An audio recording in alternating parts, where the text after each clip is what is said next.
सभी को नमस्कार और सभी का स्वागत है अष्टावक्र गीता के पाठ में। और आज हमारा न्यू ईयर भी शुरू हो रहा है। तो प्रिय आत्म साधको, आत्म स्वरूपो, नव वर्ष न तो नया है न पुराना, केवल समय की तरंग में चेतना का एक और स्पंदन है। इस वर्ष आप कुछ बनने का प्रयास न करो, क्योंकि तुम पहले से ही वही हो जिसकी खोज चल रही है। मन शांत होता है, वहीं नव वर्ष घटित हो जाता है। जहां अहम ढल जाता है, वहीं प्रकाश प्रकट हो जाता है। न कोई साधक है, न कोई साधना है, केवल शुद्ध साक्षी भाव में स्थित चैतन्य है। कामना नहीं, केवल स्मरण है कि तुम शरीर नहीं, मन नहीं, समय नहीं, तुम तो अखंड चेतना हो। ये नव वर्ष तुम्हें कहीं ले जाए, ऐसी कामना नहीं। ये वर्ष तुम्हें तुम्ही में ठहरा दे। अहम से अतीत, काल से परे, स्वरूप में स्थित नव वर्ष। इन्हीं शुभकामनाओं के साथ अष्टावक्र गीता का 18वां अध्याय हम शुरू कर रहे हैं। शुरू कर दिया था, आधा जो है वो आज कर रहे हैं। इसका सेकंड पार्ट 51 से 100 श्लोक तक का आज हम पढ़ेंगे। बहुत ही गूढ़ ज्ञान है, बहुत आनंद से ध्यान से पढ़ने की चीज है ये। इसमें ध्यान भटकना नहीं चाहिए, तो बहुत गहराई में समझ में आती है चीजें। तो 18वें अध्याय में हम चल रहे हैं और लास्ट में हमने कल क्या पढ़ा था कि स्वतंत्रता कोई उपलब्धि नहीं है, बंधनों की पहचान और उनसे मुक्ति ही स्वतंत्रता है, बस। तो आज हम 51वें श्लोक से प्रारंभ कर रहे हैं, जहां पे अकर्ता, अभोक्ता का बोध है। जब साधक अपने आप को अकर्ता और अभोक्ता निश्चित कर लेता है, तब उसके चित्त की सभी वृत्तियां क्षीण हो जाती हैं। सारी वृत्तियां शांत होने लगती हैं। जैसे मशीन चल रही हो, पर बिजली का प्रवाह जान लेने पर डर समाप्त हो जाता है कि बिजली का प्रवाह इस तरह से चल रहा है, तो कोई डर नहीं फिर। वैसे ही कर्तापन का भ्रम हटते ही मन शांत हो जाता है। धीर पुरुष की स्वाभाविक स्थिति कभी विक्षोभ युक्त दिखे तो भी वो श्रेष्ठ है, पर इच्छाओं से भरे अज्ञानी की बनावटी शांति शोभा नहीं पाती। यानी क्या होता है कि कई बार जो धीर पुरुष है, शांत पुरुष है, स्वाभाविक रूप से चाहे वो कुछ भी दिखे तो भी वो श्रेष्ठ ही है, लेकिन अज्ञानी व्यक्ति जब बनावटीपन लाता है तब शोभा नहीं देता। जैसे शांत दिखने वाला व्यक्ति भीतर से तनाव में हो और दूसरा रोता हुआ भी भीतर से मुक्त हो, तो ये फर्क है दोनों में।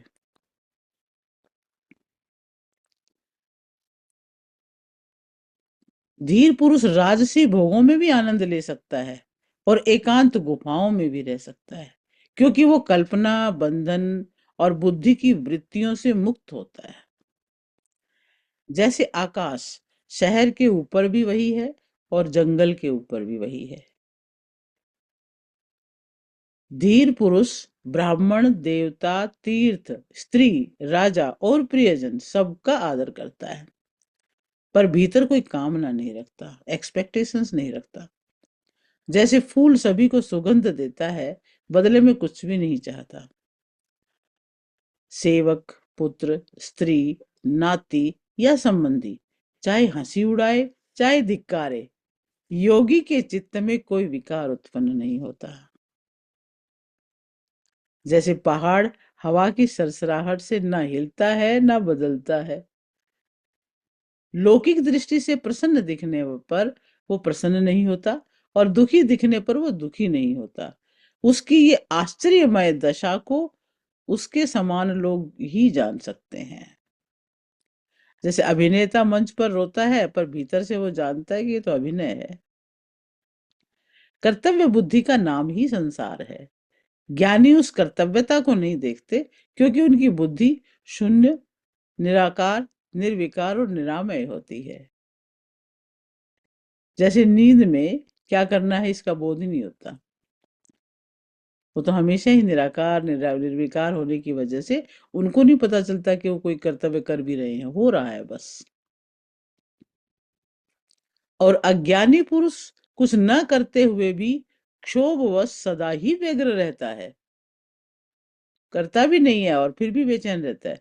और योगी पुरुष बहुत से कार्य करता हुआ भी शांत रहता है। जैसे बंद इंजन भी कभी गर्म हो सकता है, लेकिन चलता पंखा हमेशा शीतलता देता है। शांत बुद्धि वाला पुरुष बैठने, सोने, चलने, बोलने, खाने, हर क्रिया में सुख अनुभव करता है। जैसे स्वस्थ व्यक्ति हर काम सहजता से कर लेता है, थकान महसूस नहीं करता। जो बड़े सरोवर की तरह शांत है और सामान्य व्यवहार करते हुए भी दुख से अछूता है, वही ज्ञानी स्वभावमान है। गहरा सरोवर ऊपर की लहरों से कभी प्रभावित नहीं होता। ऐसे ही जो गहरा महासागर है, वो ऊपर की लहरों से उसको क्या फर्क पड़ेगा। तो क्या कहा इसमें 10 श्लोकों में कि शांति बाहर की परिस्थिति नहीं है, कर्तापन और भोक्तापन के अभाव से आती है। सहज विश्राम है ये अपनी स्थिति में। आगे कहते हैं, मूढ़ व्यक्ति, अब तक धीर व्यक्ति शांत व्यक्ति की बात कर रहे थे, अब मूढ़ व्यक्ति को भी समझना चाह रहे हैं कि मूढ़ व्यक्ति जब त्याग करता है या निवृत्ति में आता है, तो उसके भीतर कई प्रवृत्तियां जन्म ले लेती हैं। परंतु धीर पुरुष की प्रवृत्ति में, धीर पुरुष की प्रवृत्ति भी निवृत्ति के समान मुक्तिदायक है। अब ये डिफरेंस देखना है। मूढ़ व्यक्ति निवृत्ति भी करेगा ना, तो अंदर से कोई प्रवृत्ति होगी, कोई न कोई कामना होगी, तभी कर रहा है निवृत्ति वो। लेकिन धीर पुरुष की प्रवृत्ति भी निवृत्ति के समान है, वो तो कर्म ही ऐसे कर रहा है निवृत्त होकर के। कोई व्यक्ति घर छोड़ दे पर मन में इच्छाएं और क्रोध बढ़ा ले, तो ये निवृत्ति नहीं हुई ना। और कोई गृहस्थ व्यक्ति कर्तापन रहित होकर के कर्म करता रहे, तो वास्तविक निवृत्ति है। और हम तो वही स्थित हैं, गृहस्थ रहते हुए, कर्तव्य करते हुए, और वास्तविक निवृत्ति में हैं। बस स्वयं को कर्ता भोक्तापन से दूर हटा करके अपने कर्म कर रहे हैं। अज्ञानी पुरुष प्राय गृह आदि पदार्थों से वैराग्य करता हुआ दिखाई देता है, पर जिसका देह अभिमान नष्ट हो चुका है, उसके लिए कहाँ राग कहाँ विराग। जिसे स्वप्न में जागना आ गया, जिसे स्वप्न से जागना आ गया, वो स्वप्न को छोड़ने या पकड़ने की बात नहीं करता। अज्ञानी की दृष्टि सदा है या नहीं है, इसी में उलझी रहती है। ये है ये नहीं है। और धीर पुरुष दृश्य को देखते हुए भी आत्मा को देखने के कारण वास्तव में कुछ नहीं देखता। जैसे पर्दे पर फिल्म चल रही है, पर दर्शक को पता हो कि ये तो सिर्फ प्रकाश और छाया ही है। जो धीर पुरुष है वो सभी कार्यों में बालक की तरह निष्काम व्यवहार करता है। वो शुद्ध है, कर्म करते हुए भी लिप्त नहीं है। जैसे बच्चा खेलता है ना, तो न लाभ सोचता न हानि सोचता, वो खेलता है। वो आत्मज्ञानी धन्य है जो सभी स्थितियों में समान रहता है। देखते सुनते छूते सूंघते खाते पीते उसका मन कामना से रहित होता है। उसकी सभी इंद्रियां अपने इंद्रियों के विषयों में कर्म करती रहती हैं, पर वो निर्लिप्त है सभी से। जैसे स्वस्थ आंख हर दृश्य देखती है, पर किसी से बंधती नहीं है। धीर पुरुष सदा आकाश के समान निर्विकल्प होता है। उसके लिए न संसार है, न उसकी प्रतीति है, न साध्य है, न साधन है। जैसे आकाश न रास्ता खोजता है न मंजिल। जो सन्यासी अपने अखंड स्वरूप में स्वाभाविक रूप से स्थित है, जो पूर्ण आनंद स्वरूप है, वही वास्तव में विजयी है। जैसे सूरज चमकने का अभ्यास नहीं करता, वो तो स्वभाव से ही प्रकाशमान है। इसी प्रकार हर आत्मा स्वभाव से ही प्रकाशमान है। महात्मा पुरुष न भोग की इच्छा करता है न मोक्ष की, सदा और सर्वत्र राग से रहित रहता है। किसी चीज की कोई कामना नहीं है। हमेशा है ही राग से रहित, क्योंकि जिसे सब कुछ मिल चुका हो वो मांगता नहीं है। मांगेगा वही जो कमी महसूस करेगा। और अब इतना जो शुद्ध बुद्ध चैतन्य स्वरूप मिला है हमें, तो किस चीज की कामना है हमारे अंदर? महत तत्व से लेकर पूरा दृश्य जगत केवल नाम मात्र का विस्तार है। जब धीर पुरुष इसका भी परित्याग कर देता है तो कोई कर्तव्य शेष नहीं रहता। जैसे जागने पर स्वप्न की पूरी कथा अपने आप समाप्त हो जाती है, ये संपूर्ण दृश्य जगत केवल भ्रम है। इस निश्चय से युक्त पुरुष दृश्य की स्फूर्ति से भी मुक्त हो जाता है और स्वभाव से ही शांत रहता है। जैसे मृग मरीचिका जान लेने के बाद प्यास अपने आप समाप्त हो जाती है। तो क्या समझ में आया कि मुक्ति ना तो प्रवृत्ति में है ना निवृत्ति में है, वो तो देह अभिमान और कामना के अंत में है। आत्मज्ञान कोई अवस्था नहीं है, सिर्फ स्वभाव की पहचान है। जो शुद्ध स्फुरन स्वरूप है और जिसे दृश्य की सत्ता वास्तविक नहीं लगती, उसके लिए न विधि का अर्थ रहता है, न वैराग्य, न त्याग और न शांति पाने का प्रयास। जागा हुआ व्यक्ति स्वप्न के नियमों का पालन नहीं करता, वो उनसे परे हो जाता है। जो स्वयं को अनंत चेतना के रूप में अनुभव करता है और प्रकृति को अलग सत्ता नहीं मानता, उसके लिए ना बंधन है, ना मोक्ष है, ना हर्ष है, ना विषाद है। जैसे समुद्र के लिए लहर का उठना बैठना कोई अलग घटना नहीं है, संसार बुद्धि के अंत तक ही है और वह माया का ही विस्तार है। इसे जानने वाला ममता, अहंकार और कामना से मुक्त होकर स्वाभाविक शोभा को पाता है। जैसे भ्रम टूटते ही डर स्वतः समाप्त हो जाता है, कोई अलग प्रयास नहीं करना पड़ता। जो मुनि अपने अविनाशी स्वरूप को जान लेता है, उसके लिए न विद्या का गर्व रहता है, न संसार की चिंता, न देह की पहचान और न ही मैं मेरा की भावना। जैसे अभिनेता नाटक समाप्त होते ही भूमिका को अपने साथ नहीं लेके जाता, क्या रोल किया था वहीं छोड़ देता है। जड़ बुद्धि वाला व्यक्ति यदि निरोध आदि कर्म छोड़ भी दे तो अगले ही क्षण नई कल्पनाओं में उलझ जाता है। एक बार कहेगा छोड़ दिया मैंने, पर फिर नई शुरू हो जाती है। जैसे किसी ने मोबाइल बंद किया पर मन में लगातार मैसेज डाल रहा है। तो अज्ञानी व्यक्तित्व को सुनकर भी अपनी मूढ़ता नहीं छोड़ता। बाहर से तो निसंकल्प दिखाई देता है, पर भीतर विषय वासनाएं भरी हुई हैं। जैसे उपवास रखने वाला व्यक्ति मन ही मन भोजन की कल्पना करता रहे और ऊपर से कहे कि मैंने उपवास कर रखा है, तो उसका उपवास भी उपवास नहीं रहता फिर, अगर मन में ही सोचते रहे तो, क्योंकि मन से उपवास करना होता है। जिसका कर्म बंधन ज्ञान से नष्ट हो चुका है, वो कर्म करता हुआ भी वास्तव में कुछ नहीं करता, कुछ कहता हुआ भी कुछ नहीं कहता। जैसे रेडियो से आवाज आती है पर रेडियो नहीं बोलता, रेडियो के अंदर से और ही आवाज आती होती है। जो धीर पुरुष सदा निर्विकार और भय रहित है, उसके लिए न अंधकार है, न प्रकाश है, न ज्ञान, न ही कोई दूसरा अस्तित्व है। जैसे सूर्य के लिए दिन रात का कोई भेद नहीं होता। योगी के लिए न धैर्य अर्थपूर्ण है, न विवेक, न निर्भयता। उसका स्वभाव अनिर्वचनीय है, वो वास्तव में स्वभाव से भी परे है। जैसे आकाश को नीला या शांत कहना पूरा सत्य नहीं है, क्योंकि आकाश तो गहरा है, वो नीला है ही नहीं। उसके अंदर तो बहुत गहराई है, तब वो नीला दिखता है। योगी के लिए ना स्वर्ग है, ना नरक है, ना जीवन मुक्ति।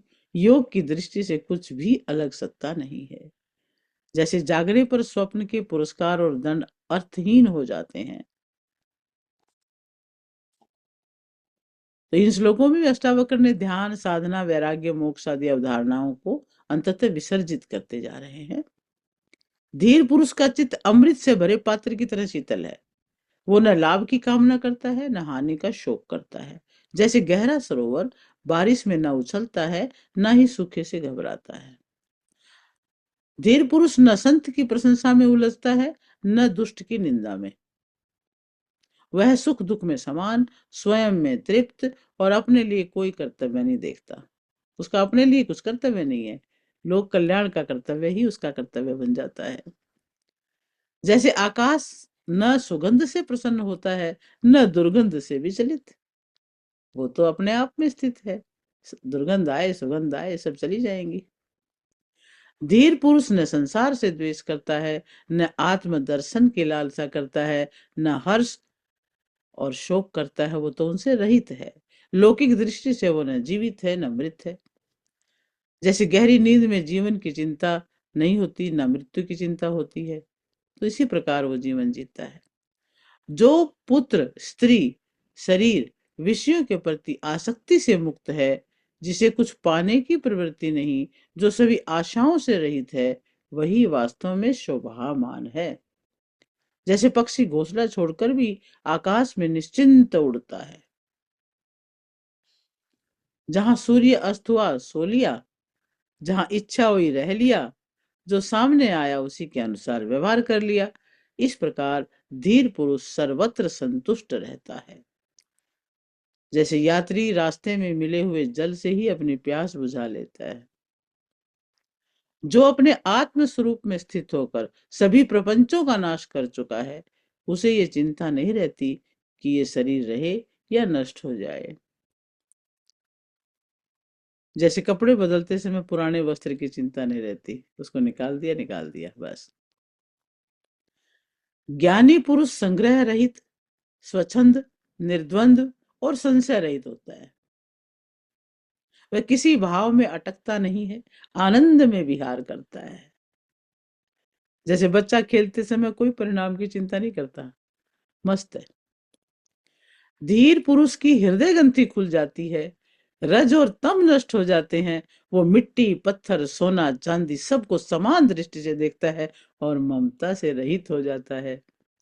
जैसे सूर्य झोपड़ी और महल दोनों पर एक समान प्रकाश देता है।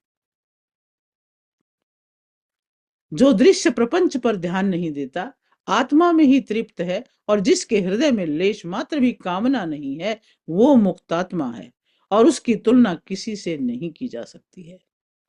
जैसे आकाश की तुलना किसी से नहीं की जा सकती। कामना रहित धीर के अतिरिक्त और कौन है जो जानते हुए भी न जाने, देखते हुए भी न देखे, बोलते हुए भी न देखे। अर्थात धीर ही देख सकता है। जैसे दर्पण सब दिखाता है पर स्वयं कुछ नहीं देखता, औरों को ही दिखाता है वो। अर्थात जहाँ कामना समाप्त हो जाती है, वहीं मौन समता और आनंद का स्वाभाविक उदय हो जाता है। तो इन श्लोकों में भी अष्टावक्र जी हमें बार बार यही बता रहे हैं, मुक्त पुरुष की जीवित झलक क्या है। न कोई संघर्ष न कोई साधना, केवल सहज अस्तित्व। राजा हो या दरिद्र, जो कामना रहित है वही शोभायमान है। जिसकी दृष्टि में शुभ अशुभ का भेद समाप्त हो गया है, वही निष्काम है। जैसे सूर्य राजमहल और झोपड़ी दोनों पर समान प्रकाश देता है, उसी तरह से समदृष्टि हो जाती है। योगी निष्कपट सरल और चरित्रवान होता है। उसके लिए न स्वच्छंदता का आग्रह है, न संकोच का और न तत्व विचार का बोझ है कोई। जैसे नदी स्वतः बहती रहती है, न नियम याद रखती है न दिशा का अहंकार रखती है। जो अपने स्वरूप में स्थित होकर पूर्ण रूप से तृप्त है, आशा रहित है, दुख रहित है, उसके अंतःकरण का आनंद शब्दों में नहीं बताया जा सकता। जैसे नींद का सुख किसी को समझाया नहीं जा सकता, अनुभव किया जा सकता है। जब गहरी नींद आती है, वो आनंद ही कुछ और है। धीर पुरुष हर क्षण तृप्त रहता है, सोते हुए भी नहीं सोता, स्वप्न देखते हुए भी नहीं देखता, जागते हुए भी नहीं जागता, क्योंकि वो तो साक्षी है। जैसे पर्दे के पीछे बैठा व्यक्ति पूरा नाटक देखता है पर स्वयं अभिनय में नहीं उतरता।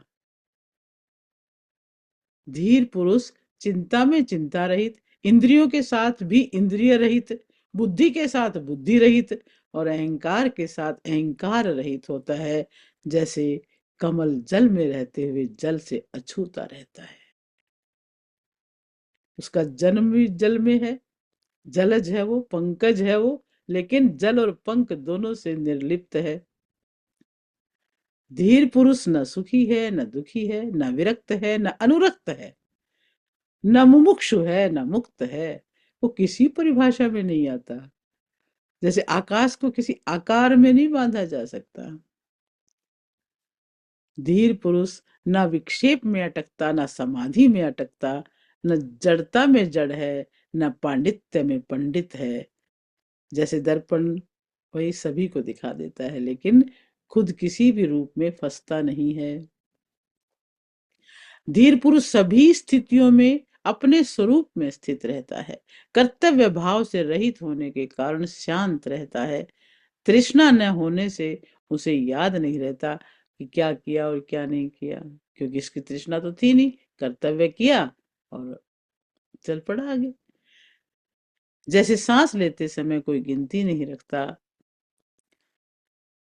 वो न प्रशंसा से प्रसन्न होता है, न निंदा से क्रोधित होता है। कोई निंदा भी कर दे तो भी ठीक है भाई, प्रसन्नता प्रशंसा कर दे तो भी ठीक है। न मृत्यु से घबराता, न जीवन का उत्सव मनाता। जैसे पर्वत न तालियों से हिलता है, न पत्थरों से डरता है। और अब है 100वां श्लोक। शांत बुद्धि वाला धीर न भीड़ की ओर देखता है, न वन की ओर भागता है।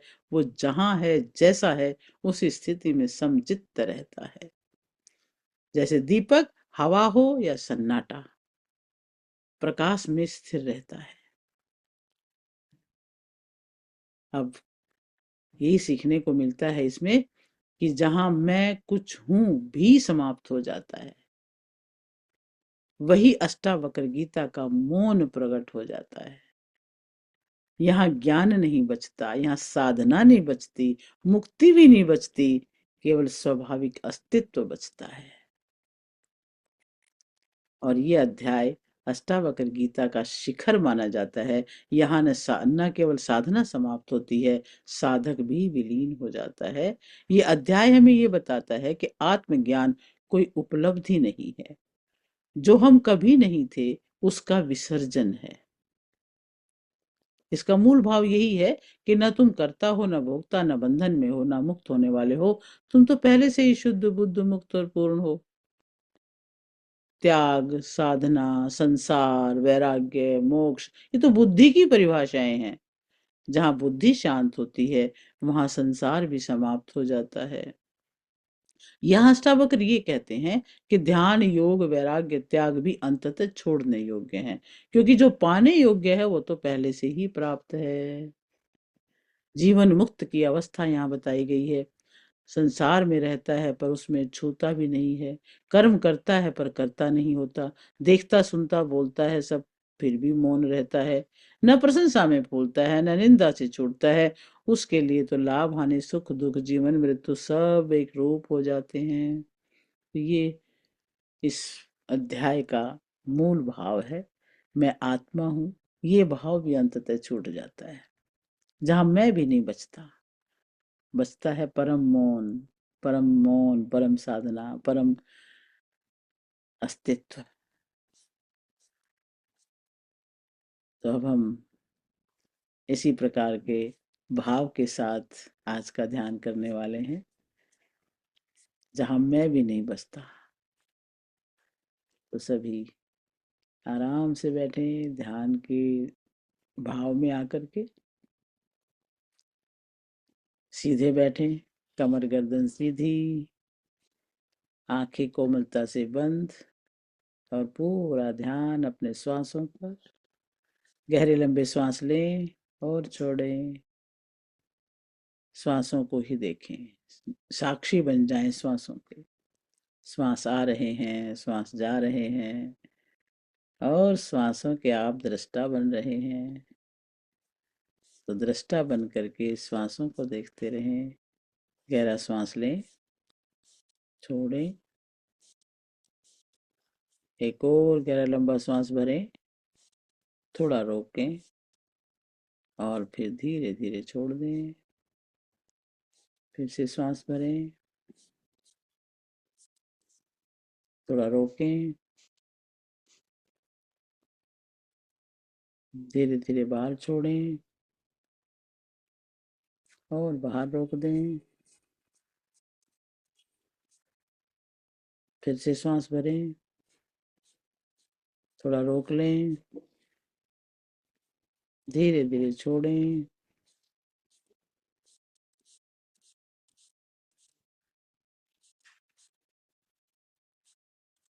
बाहर रोकें, फिर से सांस भरें, थोड़ा रोक लें,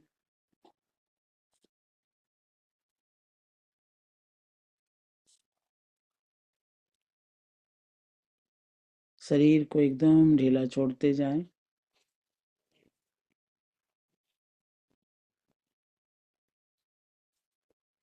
एकदम शांत।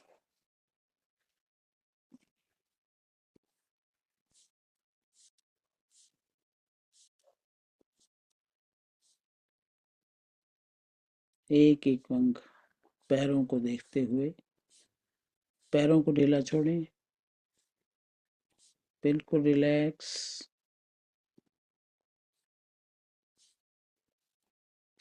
अपने घुटने, थाइज, हिप्स बिल्कुल ढीला छोड़ दें, शांत होते चले जाएं।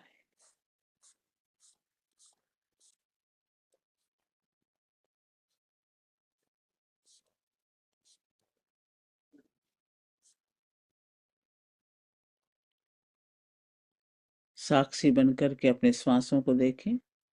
श्वास आ रहे हैं, श्वास जा रहे हैं।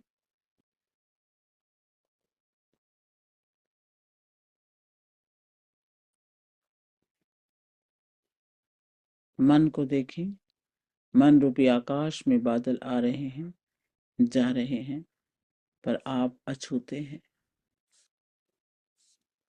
आप असीम हैं, आप निर्विकल्प हैं, निर्लिप्त हैं।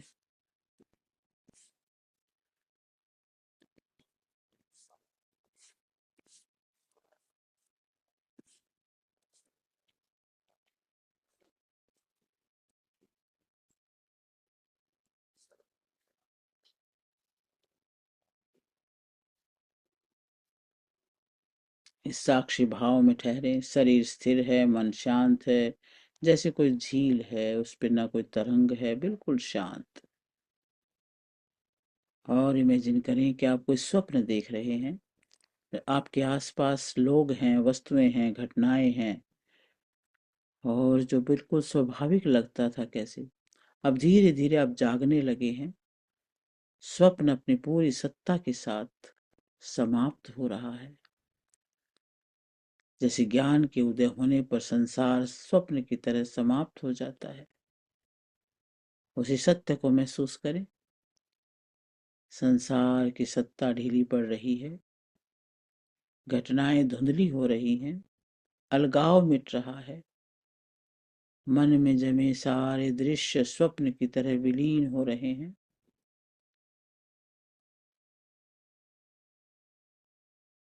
अपने हृदय में धीरे से दोहराएं, ये मेरा नहीं और मैं इसका नहीं।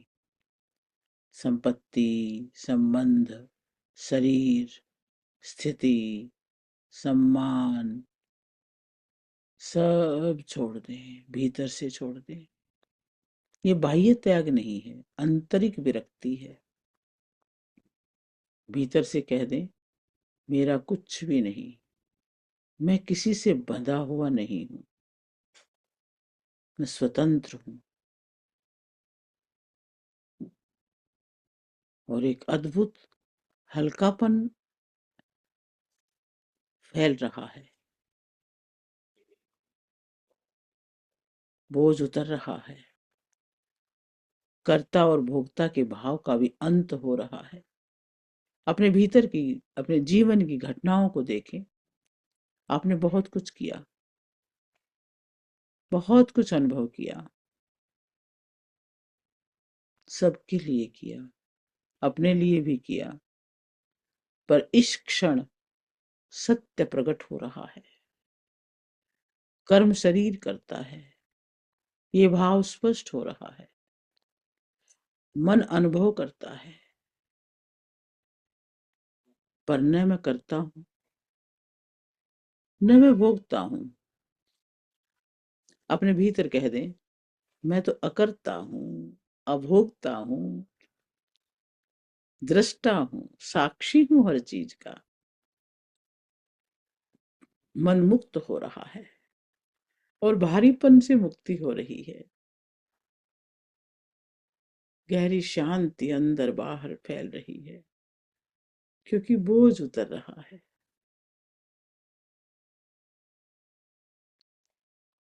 अपना ध्यान अपने हृदय पे लाएं। अष्टावक्र जी कहते हैं कि आत्मा तो न दूर है न पास है, वो अभी इसी क्षण पूर्ण रूप से हमें प्राप्त है। इस सत्य को महसूस करें। आप जिस आत्मा को खोजते रहे, वो अभी है, यहाँ है, पूर्ण है। आप ही वो हैं। आप में न कोई विकल्प है, न कोई विकार, न मल, न अपेक्षा। आप शुद्ध हैं, अविनाशी हैं, स्वयं प्रकाशित हैं। देदीप्यमान प्रकाश से प्रकाशित आपके इस शरीर का एक एक कण कण दिव्य प्रकाश से भरा हुआ है। आपके हृदय में शुभ्र प्रकाश ज्योत के रूप में प्रज्वलित है, और यही प्रकाश हृदय से ऊपर के सभी अंगों में व्याप्त है, नीचे के सभी अंगों में व्याप्त है।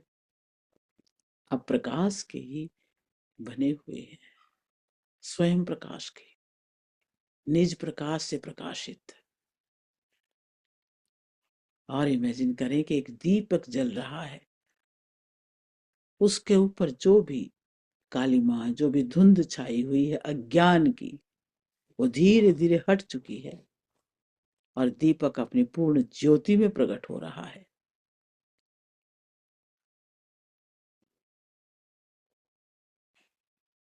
जैसे अष्टावक्र ने कहा है कि अज्ञान के हटते ही आत्मा प्रकट हो जाती है।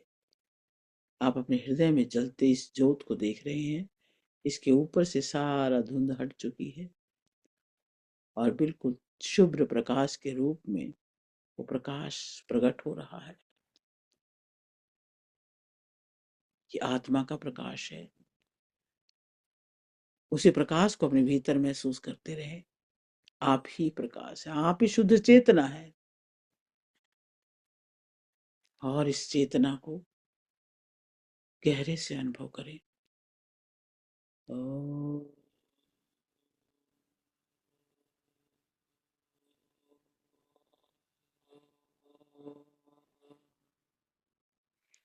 ओ, ओ,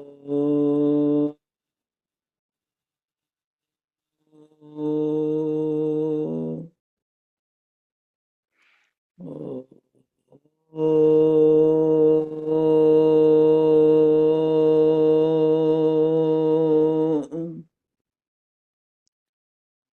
ओ,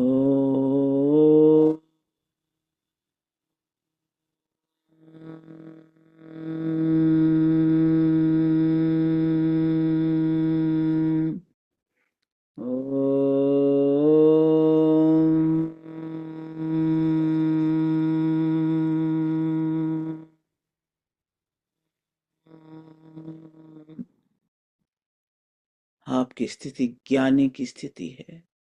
न ध्यान, न समाधि, सिर्फ स्थिति। ना मैं साधक हूं, मैं तो स्वयं सिद्ध हूं। मुझे न कोई साधना चाहिए, न कोई विधि चाहिए, न अभ्यास चाहिए। ज्ञान कोई उपलब्धि नहीं, ज्ञान एक प्रकटन है। महसूस करें, आप न समाधिस्थ हैं न असमाधिस्थ हैं, बस स्वयं में स्थित हैं। ओ,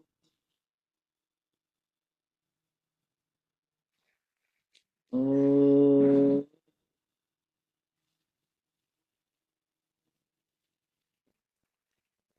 अष्टावक्र जी कहते हैं कि स्वतंत्रता ही परम पद है। अपना ध्यान अपने भीतर लेके जाएं और इस स्वतंत्रता को महसूस करें। आप कर्म से स्वतंत्र हैं, आप इच्छा से स्वतंत्र हैं, आप विचार से स्वतंत्र हैं, स्मृति से स्वतंत्र हैं, शरीर से स्वतंत्र हैं, संसार से स्वतंत्र हैं। आप अबाध अनंत अक्षय आकाश की तरह से पूर्ण स्वतंत्र हैं। गहरा मौन।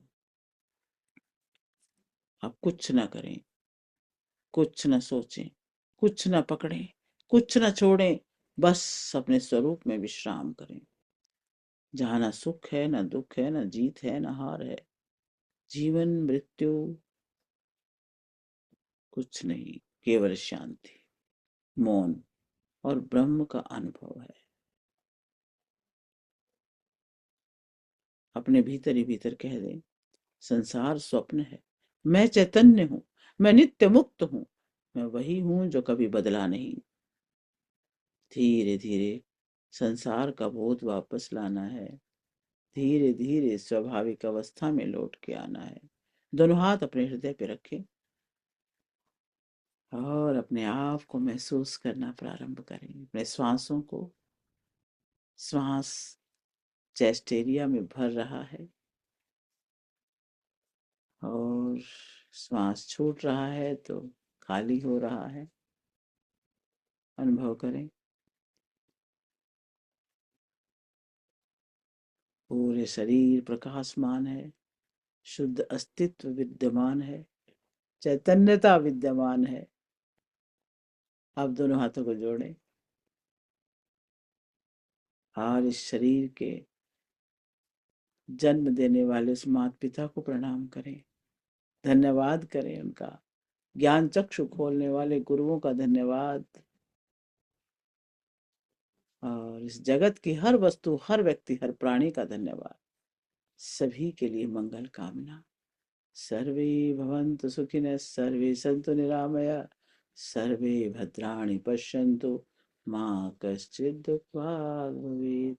ओम शांति शांति शांति। बिल्कुल शांत भाव में जब आप आंखें खोलें तो धीरे धीरे आप लौटे, तो जागे हुए लौटे, मुक्त चैतन्य आत्मा के रूप में लौटे। दोनों हाथों को रब करें और धीरे धीरे अपनी आंखों पे रखें, कानों पे रखें और चेहरे पर हाथ घुमाते हुए स्वाभाविक अवस्था में लौट के आएंगे। Welcome back, welcome back. आप शुद्ध बुद्ध चैतन्य स्वरूप हैं। आप साक्षी दृष्टा हैं। आप असीम हैं, अनंत हैं, निर्लिप्त हैं, निर्विकार हैं, निरअहंकार हैं। सबको बहुत बहुत बधाई, सबको शुभकामनाएं, सबका जीवन सफल हो। और इसी भाव में आप जल को भी चार्ज करके पी सकते हैं। पानी का गिलास अपने हाथ में ले सकते हैं और उसे चार्ज कर लें। इस दिव्य भाव में उस पानी को भी दिव्यता से भर लें। एक हाथ नीचे है, एक ऊपर रख लें और ये भाव उसमें डाल दें कि जो दिव्यता आप महसूस कर रहे हो इस जल के कण कण में व्याप्त हो रही है।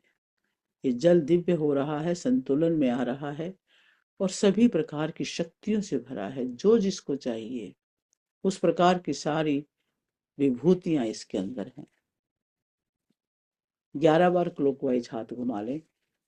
1 2 3 4 5 6 7 8 9 10 11। ये जल आपके सभी भावों से भावित है, सभी हीलिंग एनर्जीज से चार्ज है। अपने लिए एफर्मेशंस बोल लें कि मैं शांत शुद्ध बुद्ध चैतन्य स्वरूप हूँ, मैं असीम हूँ, मैं अनंत हूँ, मैं व्यापक हूँ, मैं सच्चिदानंद घन हूँ, मैं वही हूँ। सोहम सोहम सोहम। और इसी भाव से इस जल को ले लें, ग्रहण कर लें। अपने आप को, अपने रोम रोम को दिव्यता से भर लें। पूरा वर्ष इसी प्रकार के दिव्य भावों में जिए, शुद्रता छोड़ करके उच्च भावों में प्रवेश करके जी। अब जीवन की सारे छोटापन छूट गया है, अब तो विशालता आ रही है। विशाल भाव में जीना है, असीम भाव में जीना है।